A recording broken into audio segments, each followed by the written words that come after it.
तर जाता जाता पुन्हा एकदा मी चाललो होते। घोडागाडी पण मिळतील तुम्हाला सगळीकडे फिरायला। आता मी इथून निघणार आहोत परत ते आपल्या काढून टाकलेलं आहे, आता बंद झालं सर्व ट्रेन वगैरे इकडची। हे मुंबईवरून आणलेलं संत्री खातोय कुठे। ते फाउंटन शो खूप छान असतो संध्याकाळच्या वेळेला। राज्यातले प्रसिद्ध संत होते ना, कुठे बाहेर शोधण्याची किंवा काही खराब आहे। हो हा चला पुढे बघून। हो हा तर आता आम्ही आलो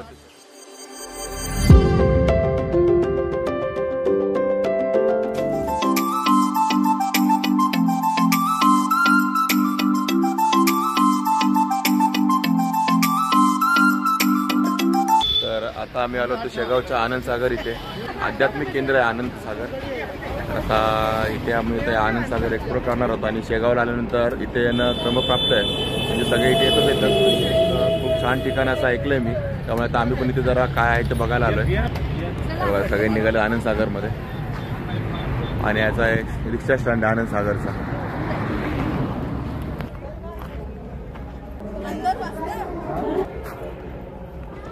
हे आहे आनंद सागरचं प्रवेशद्वार।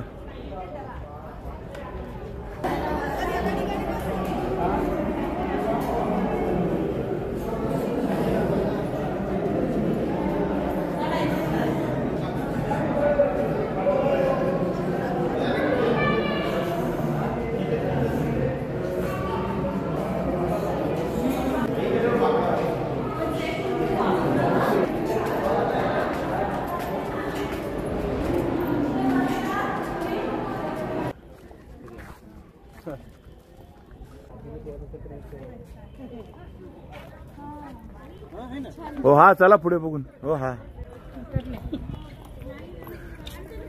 जर कोणी हँडिकॅप्ट वगैरे असेल आणि तुम्हाला आनंद सागर फिरायचं असेल तर ही बॅटरीवरची रिक्षा तुम्हाला मिळेल, काही शुल्क नाही, सेवार्थ आहे आणि तुम्ही ह्याच्यातनं पूर्ण आनंद सागर फिरू शकता।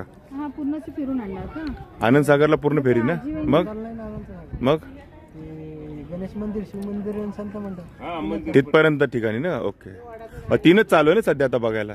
हा तीनच गोष्टी चालू आहे सध्या। आनंद सागर मधला बऱ्याचशा भागात ना काम चालू आहे रिनोव्हेशनचं, त्यामुळे आणि शंकर मंदिर, गणेश मंदिर आणि काय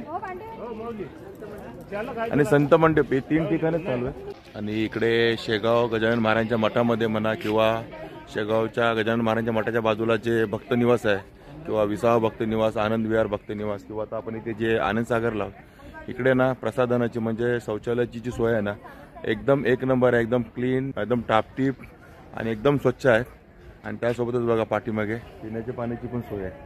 म्हणजे सगळीकडे तुम्हाला एवढ्या उत्तम सोयी आहेत ना, कुठल्याही गोष्टीची तुम्हाला म्हणजे कुठे बाहेर शोधण्याची किंवा काही खराब आहे, हायजीन नाही असं काहीच होत नाही। एकदम क्लीन टापटीप गोष्टी आहेत सगळ्या आणि वेळच्या वेळी स्वच्छता ठेवली जाते। एकदम क्लीन परिसर आहे आणि असा परिसर तुम्हाला सगळीकडेच मिळेल शेगावला।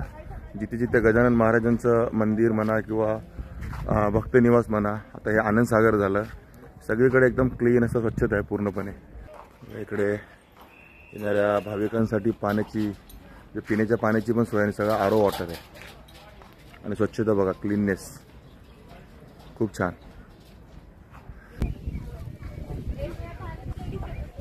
गेट आहे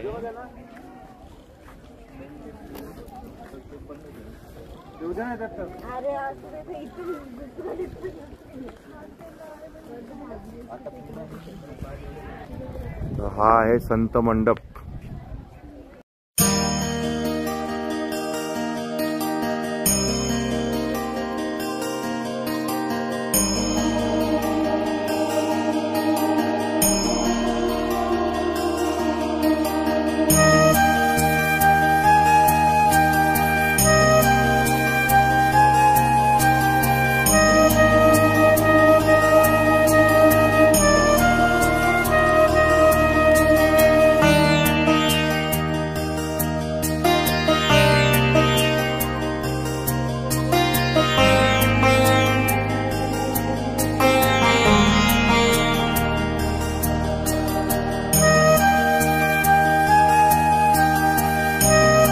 आत्ताच आपण संत सभा मंडपमधनं सर्व संत म्हणजे राज्यातले प्रसिद्ध संत होते ना, ते सर्वांचं दर्शन घेऊन बाहेर आलोय आणि आता इथून पुढे थोडेफार फोटो पण क्लिक करून घेतलेत आपण। सभा मंडप बघून झालाय आता चला पुढचं काय आहे ते बघायला लागेल. पुढे मला वाटतं हे बघा बघा इकडे गेला शिव मंदिर आहे, इकडे गेला गणेश मंदिर आहे. कुठे पण चला पहिलं गणेश मंदिरचं. हा चला गणेश मंदिरकडे जाऊ. बघा इकडे आहे गणेश मंदिर, इकडे आहे शिव मंदिर. तर पहिला आपण गणेश मंदिरचं दर्शन घेऊ. आणि बघा इकडे जे मी बोलू तुम्हाला रिनोव्हेशनचं काम चालू आहे बरंचसं, त्यामुळे बरेचसे ठिकाण आता सध्या बंद आहेत. हा मोठं प्लॅनिंग असणार आहे काहीतरी वेगळं. हा तर हे पूर्ण झाल्यानंतर एकदमच वेगळं होईल.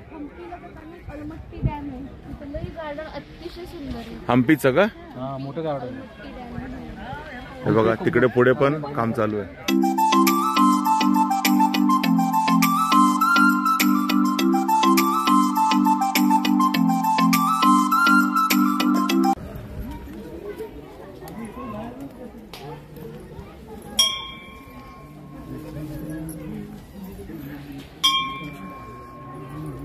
छान आहे मंदिर.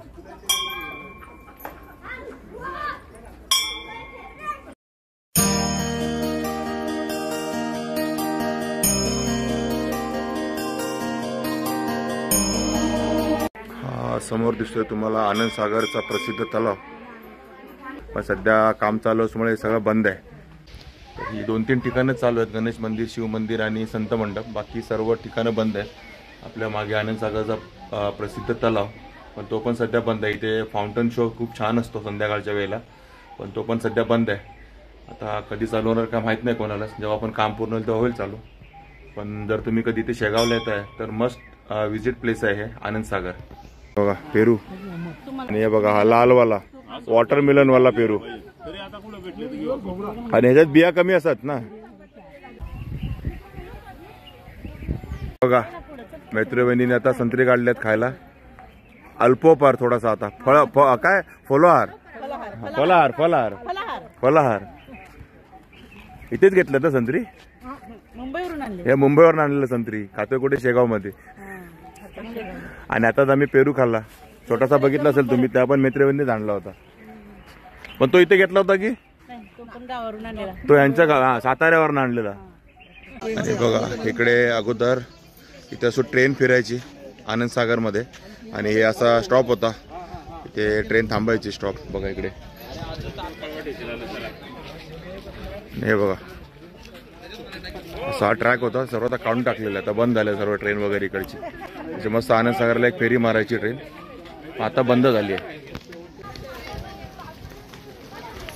इथे अगोदर आतमध्ये खाण्याचे वगैरे स्टॉल होते, आता सध्या ते पण सर्व बंद आहे. बघा इथे सर्व कामच चालू आहेत. बघा जागोजागी तुम्हाला पिण्याच्या पाण्याची सोय आहे इथे आतमध्ये, नो टेन्शन. आणि आपल्या मागे आहे ते शिव मंदिर. आता आपण त्या शिव मंदिरात भगवान शंकरचं दर्शन घ्यायला निघालोय.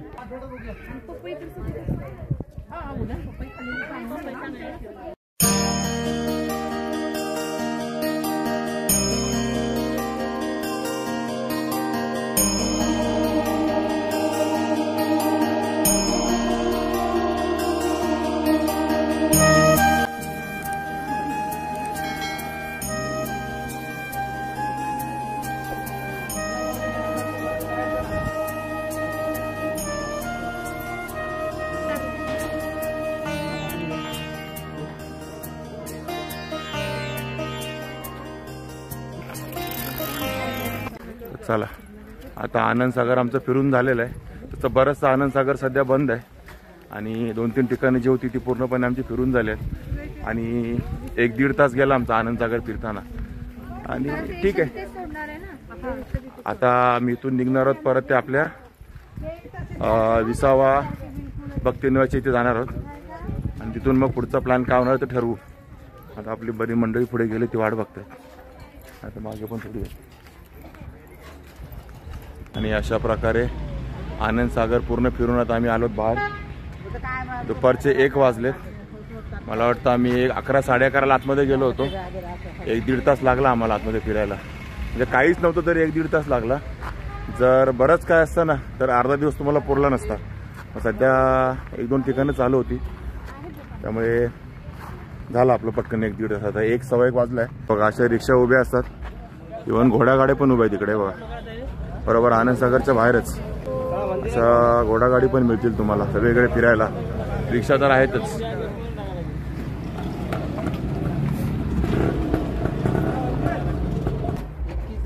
हे बघा, तर हे यांच्या घोडागाडीमध्ये 6 जण बसतात आणि 351 रुपयात तुम्हाला 5 ठिकाणं दाखवून परत आणून तुम्हाला मंदिरात पाहिजे तर मंदिरात किंवा जिथे भक्त निवास आहे तिकडे आणून सोडतील. आणि घोडागाडीतनं फिरायचा आनंद तुम्हाला घ्यायचा असेल तो पण तुम्ही घेऊ शकता 351 रुपयामध्ये. ठीक आहे, तेच तुम्हाला पडते 50 रुपये सीट पडते ऑलमोस्ट, कारण रिक्षावाले पण नॉर्मल तेच सीट घेतात. हे काहीतरी खरेदी चालू झालेली आहे पुन्हा एकदा. अरे वा, पेरू कसा आहे पेरू दादा? हा, 60 रुपये किलो. आणि एवढे सगळे घेणार तर दादा कमी करणारच आहे. 60 रुपये किलो. आणि पिकलेले पण आहेत. हा सफेद आहे ना? सफेद आहे ना? हा बघा, आतमध्ये सफेद निघणार आहे. हा बघा, सफेद आहे पेरू. आणि असाच पेरू आपल्याला पाहिजे होता, ते घेते अक्षत. आहे बघा पेरू, 1 किलोभर घेतलेले पेरू इथे संपायचं आणि ठाण मांडलेलं आहे सगळ्यांनी. 60 रुपये किलो. आणि चांगला आहे, सफेद पेरू आहे, शेगावचे पेरू. आणि मसाला पण देतो का टाकायला तो? ओके, मसाला पण देतो तो. मसाला पण पिऊन फिरतोय. थांबायचं नाही कडे, थांबायचं नाही, घाबरायचं नाही, आता घाबरायचं नाही.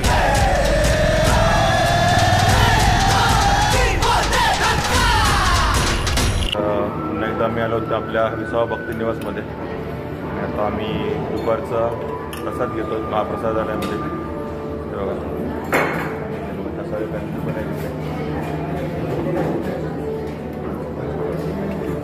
सगळे आता प्रसाद घेतो, म्हणजे जेवतोय. दुपारचं जेवण आहे. मेनू सेम आहे, काल रात्रीचंच आहे, काही चेंजेस नाही. चवळीची भाजी आहे का? ओके, चवळीची भाजी आहे. काल एक वेगळी भाजी होती. आणि ही आपली बटाट्याची भाजी, डाळ, भात, चपाती आणि आम्हाला काल खूप आवडलेला शिरा. तर आता प्रसादालयात जेवण वगैरे करून आता आम्ही निघालो ते महाराजांच्या दर्शनाला. आणि आम्ही ज्या दिवशी आलो होतो परवा, त्या दिवशी संध्याकाळी 8:30 वाजता दर्शनाला घेतलं होतं आम्ही. त्या दिवशी आम्ही दर्शन घेतलं होतं. आणि आता आज आम्ही रिटर्न निघणार आहोत संध्याकाळी. 7:30 वाजताची आमची ट्रेन आहे. तर जाता जाता पुन्हा एकदा आम्ही चाललो होते गजानन महाराजांचं दर्शन घ्यायला. तर त्या दिवशी तुम्हाला मी रात्रीचं मंदिर दाखवलं होतं, आता मी तुम्हाला दिवसाचं मंदिर दाखवतो. आम्ही 4 जण निघालो. अक्षता आहे, हे पण आहे. चला चला. आणि बस इथे उभी आहे. आता अजून तेवढा कोरम नाही झालाय पूर्ण. कोरम पूर्ण झाल्याशिवाय बस निघणार नाही. चला, एक 5-10 मिनिटात बस निघेल. आणि 2 वाजले दुपारचे, बराच वेळ आपल्याकडे. चला आता महाराजांच्या दर्शनाला जातो.